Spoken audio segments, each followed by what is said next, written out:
নমস্কার বন্ধুরা, আজকে আমি আপনাদের জন্য নিয়ে এসেছি বাঙালির অতি প্রিয় এবং স্বাস্থ্যকর মাছের পাতলা ঝোল। আজকের এই রান্নাটি বিশেষ করে তাদের জন্য যারা রান্নাঘরে একদম নতুন বা সবেমাত্র রান্না শিখছেন। আপনারা যদি এই পদ্ধতিটি ফলো করেন তবে একদম সাধারণ কিছু ঘরোয়া মশলা দিয়েও অসাধারণ স্বাদের মাছের ঝোল তৈরি করতে পারবেন। যারা নতুন রান্না করছো তোমরা আমার ভিডিওটা অবশ্যই দেখে যাও, কারণ তোমরা আমার ভিডিও দেখে অনেক কিছু শিখতে পারবে। প্রথমে কড়াইতে তেল গরম করে নিয়ে এর মধ্যে দিয়ে দিলাম আগে থেকে কেটে রাখা পেঁয়াজ কুচি এবং পরিমাণ মতো নুন। নুনটা এই সময়ে দেওয়ার কারণ হলো নুন দিলে পেঁয়াজটা তাড়াতাড়ি নরম হয়ে আসে এবং তাড়াতাড়ি ভাজা হয়ে যায়। পেঁয়াজটা যখন গোল্ডেন ব্রাউন কালার হয়ে আসবে তখন আমি এর মধ্যে দিয়ে দেব আগে থেকে কুচিয়ে রাখা টমেটো, দুটো চেরা কাঁচা লঙ্কা।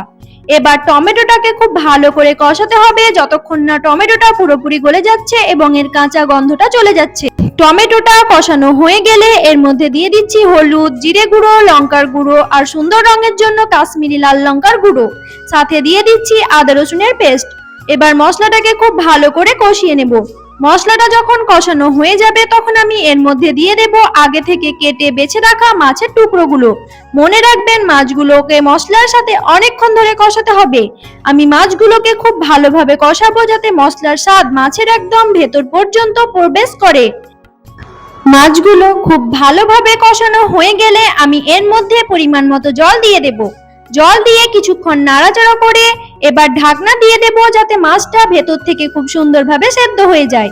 কিছুক্ষণ পর যখন মাছটা সেদ্ধ হয়ে যাবে তখন ঢাকনা সরিয়ে উপর থেকে গরম মশলা ছড়িয়ে দেব। গরম মশলা দিয়ে একটু নাড়াচাড়া করে আবার ঢাকনা দিয়ে দেব যাতে গরম মশলার ফ্লেভারটা মাছের ভেতর পর্যন্ত প্রবেশ করে।